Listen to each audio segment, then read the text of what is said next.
नमस्कार साथियों, आप सभी का स्वागत है आपके अपने YouTube चैनल कॉम्प्लेक्स वार स्टडी हब में। आज की इस महत्वपूर्ण क्लास में हम लेकर आए हैं डीएलएड चतुर्थ सेमेस्टर प्रथम प्रश्न पत्र आरंभिक स्तर पर भाषा एवं गणित के पाठन लेखन क्षमता का विकास के बेहद महत्वपूर्ण अति लघुत्तरीय प्रश्न।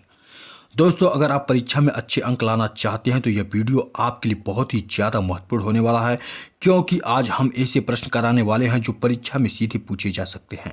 तो वीडियो को पूरा अंत तक जरूर देखिए। अगर चैनल पर आप नए हैं तो अभी तुरंत सब्सक्राइब कर लीजिए। अगर वीडियो पसंद आए तो एक प्यारा सा लाइक जरूर करें, ताकि ऐसे ही महत्वपूर्ण वीडियो लाने में हमें प्रेरणा मिलती रहे। तो चलिए दोस्तों, बिना समय गवाए शुरू करते हैं आज की शानदार क्लास। आपका पहला प्रश्न है, गणित शिक्षण के दो लक्ष्य बताइए। गणित शिक्षण के दो मुख्य लक्ष्य हैं।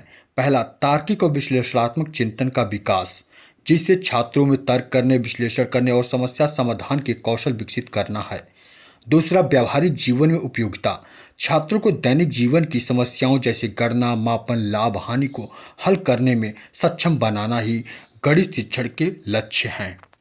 नेक्स्ट, आयोगवाह के तीन प्रकार लिखिए।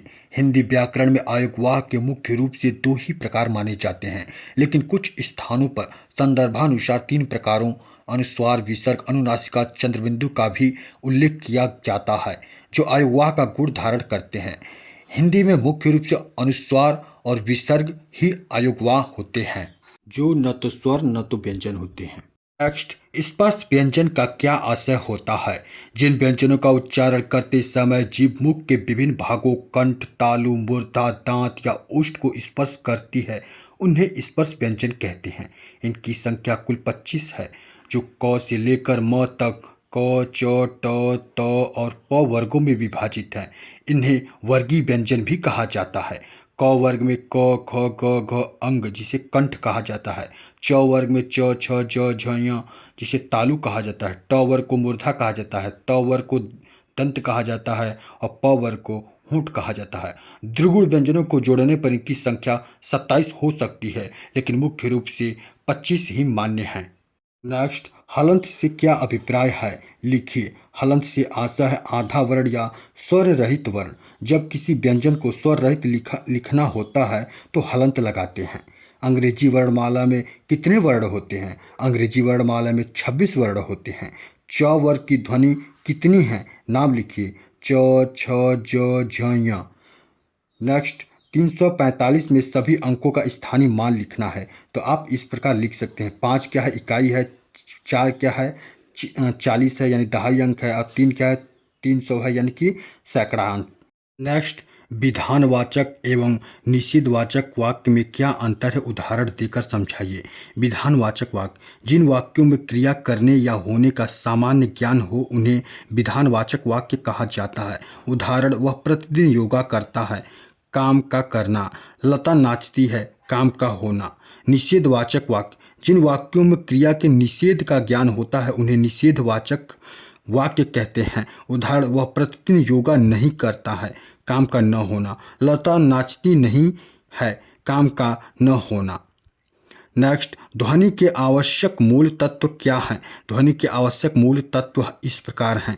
स्पष्टता, स्पष्टता का होना ध्वनि श्रवण में अत्यंत आवश्यक है, क्योंकि यदि बोलने में स्पष्टता होगी तो सुनने वाला सुनकर उचित अर्थ ग्रहण कर सकेगा। सार्थकता, ध्वनि उच्चारण में ध्यान रखना चाहिए कि वाणी सार्थक हो तथा अनावश्यक ध्वनि विस्तार नहीं होना चाहिए, न ही शब्दों को बार बार आवृत्ति होनी चाहिए। वाणी में सार्थकता होना आवश्यक है। शुद्धता, यह ध्वनि का मुख्य मूल तत्व है, इसके बिना ध्वनि का अर्थ ही नहीं सिद्ध हो सकता।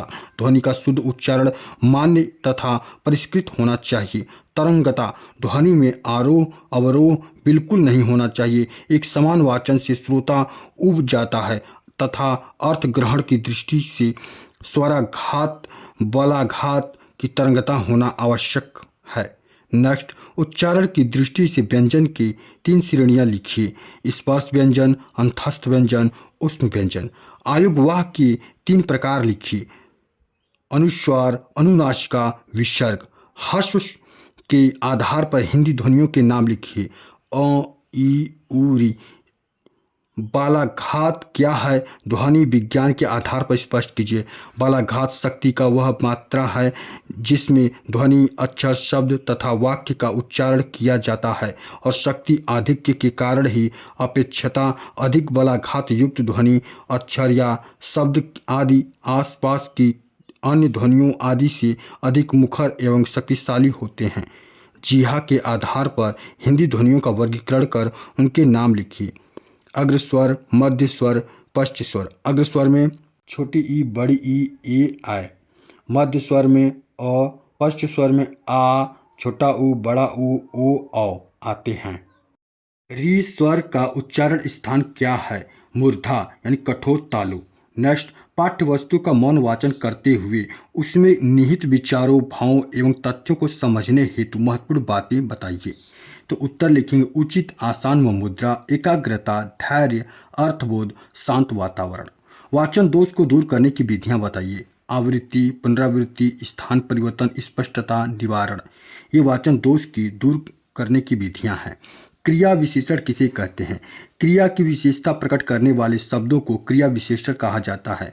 राजन दिन भर लिखता है। राजन राधा से तेज दौड़ता है। वचन किसे कहते हैं? हिंदी व्याकरण में जिस शब्द से किसी वस्तु के एक या अनेक होने का ज्ञान होता है उसे वचन कहते हैं। वचन के प्रकार बताइए। हिंदी में वचन दो प्रकार के होते हैं, एक वचन, बहुवचन। एक वचन जब शब्द के जिस रूप में एक वस्तु या एक व्यक्ति का बोध होता है साथियों, उसे एक वचन कहते हैं, जैसे लड़का, औरत, मोर, बाघ आदि।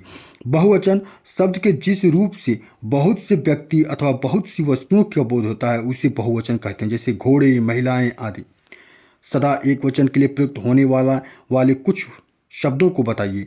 आकाश, वर्षा, सत्य, झूठ, पानी, सहायता आदि। ध्वनि किसे कहते हैं? भाषा की इकाई को ध्वनि कहते हैं।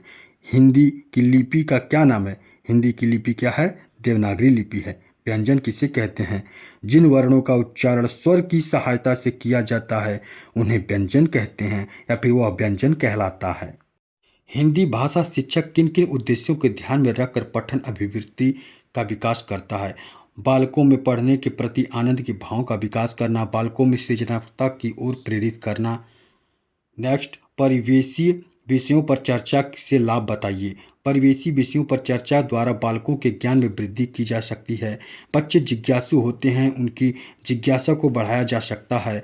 भाषाई कौशल का विकास होता है। नेक्स्ट, मिश्रित वाक्य किसे कहते हैं? स्पष्ट करें। मिश्रित वाक्य वे वाक्य हैं जिनमें एक प्रधान वाक्य के साथ एक अथवा एक से अधिक उपवाक्य जुड़े होते हैं, जैसे संघ प्रमुख के आते ही सभी स्वयं सेवक खड़े हो गए। उन्होंने देखा कि सभी स्वयं सेवक मुस्कुरा रहे हैं। मूल्यांकन किसे कहते हैं? अधिगम के संप्राप्ति किस स्तर पर पहुंची इसकी जानकारी लेना ही मूल्यांकन है। मौलिक मूल्यांकन किसे कहते हैं? मौलिक मूल्यांकन वह मूल्यांकन है जिसमें व्यक्ति या विषय वस्तु के मौलिक गुणों मौलिकता की जांच की जा सकती है। प्रेक्षात्मक मूल्यांकन किसे कहते हैं? प्रेक्षात्मक गुणों का अंकन ही प्रेक्षात्मक मूल्यांकन है। संयोग, परलोक, निरामिष का विलोम बताइए। संयोग का विलोम होता है वियोग, परलोक का विलोम होता है लोक और निरामिष का विलोम होता है सामिष। नेक्स्ट, उन्नति तथा कृतज्ञ का विलोम बताइए। उन्नति, अवंति, कृतज्ञ, कृतज्ञ। निम्नलिखित शब्दों के पर्यायवाची शब्द लिखिए। सूर्य, कमल। सूर्य का दिनकर, दिवाकर, भास्कर। कमल का अंबुज, सरोज, सरसिज। अनौपचारिक शिक्षा केंद्र किसे कहते हैं? घर को अनौपचारिक शिक्षा केंद्र कहते हैं। बिना निश्चित पाठ्यक्रम, समय सारणी और निश्चित स्थान पर दी जाने वाली शिक्षा अनौपचारिक शिक्षा कहलाती है। देशज शब्द किसे कहते हैं? उदाहरण सहित बताइए। देशज शब्द वे शब्द कहलाते हैं जिनकी उत्पत्ति अज्ञात है, यानी हमको यह ज्ञात नहीं कि ये शब्द किस भाषा से लिए गए हैं, जैसे ठेस, लोटा, खिड़की, डिब्बा आदि। मातृभाषा किसे कहते हैं? वह भाषा जो हमें जन्म के बाद अपने माता पिता से सीखने को मिलती है उसे मातृभाषा कहते हैं। तत्सम शब्द किसे कहते हैं? उदाहरण सहित बताइए। तत्सम शब्द संस्कृत के शब्द हैं और ये शब्द उसी रूप में हिंदी में प्रयोग किए जाते हैं, जैसे नग्न, हस्त, अग्नि, आम्र आदि। ऋण शब्द किसे कहते हैं? उदाहरण सहित बताइए। ऋण शब्द उसे कहते हैं जो किसी अन्य शब्द के योग से नहीं बनते हैं।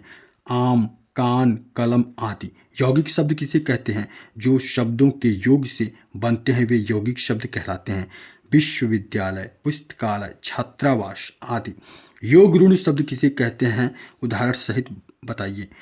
जो शब्द दो या अथवा दो से अधिक शब्दों के योग से बनते हैं पर समानतः अर्थ छोड़कर विशेष अर्थ देने लगते हैं उन्हें योग ऋण शब्द कहते हैं। पंकज जलज। मुहावरा तथा लोकोक्तियां में अंतर बताइए। मुहावरा का स्वतंत्र प्रयोग नहीं होता है जबकि लोकोक्तियां यानी कि लोकोक्तियों का स्वतंत्र प्रयोग होता है। मुहावरा वाक्यांश है और लोकोक्तियां कहावत वाक्य है। संज्ञा किसे कहते हैं? उदाहरण सहित बताइए। किसी व्यक्ति, वस्तु, स्थान तथा गुण दोष का बोध कराने वाले शब्दों को संज्ञा कहा जाता है। उदाहरण राम, राजन, पुस्तक, महाराजगंज आदि।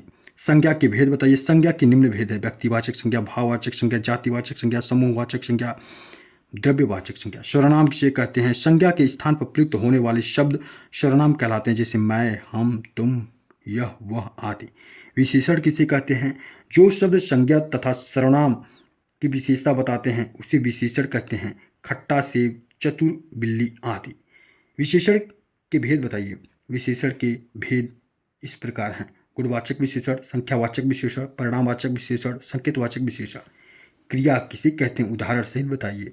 जिसमें किसी कार्य के होने अथवा करने का बोध हो उसे क्रिया कहते हैं। रोहित पुस्तक पढ़ रहा है, क्रिया का मूल धातु है। लिखना, पढ़ना, सोना, खाना, जाना आदि क्रिया है। स्थानीय मान से क्या तात्पर्य है? स्थानीय मान से तात्पर्य किसी संख्या में किसी अंक का मान उसके स्थान के आधार पर होता है। पठन तथा वाचन में अंतर बताइए। पठन का अभिप्राय सस्वर या मौन पठन है तथा दोनों का प्रयोजन है अर्थ ग्रहण करना। वाचन का अर्थ जोर जोर से पढ़ना है जिसका आनंद दूसरा व्यक्ति भी ले सकता है। निम्न में समास बताइए। नीलकंठ, दशानन, पंचानन, नवग्रह, चतुर्थ। तो नीलकंठ में कर्मधारय समास है, पंचानन में बहुब्रीहि समास है, दशानन में बहुब्रीहि समास है, नवग्रह में द्विगु समास है और चतुर्भुज में बहुब्रीहि समास है। कैसा लगा यह सेशन साथियों? कमेंट करके हमें ज़रूर बताएं और आपने कितना स्कोर किया ये भी हमें बताएं और इस वीडियो को अधिक से अधिक बार देखें ताकि आप अच्छा स्कोर कर सकें अपने एग्ज़ाम में, क्योंकि सारे के सारे क्वेश्चन आपके एग्ज़ाम में आ सकते हैं। चलिए नेक्स्ट वीडियो में मिलते हैं एक नए मॉडल पेपर के साथ। तब तक के लिए आपका बहुत बहुत धन्यवाद। जय हिंद, राधे राधे।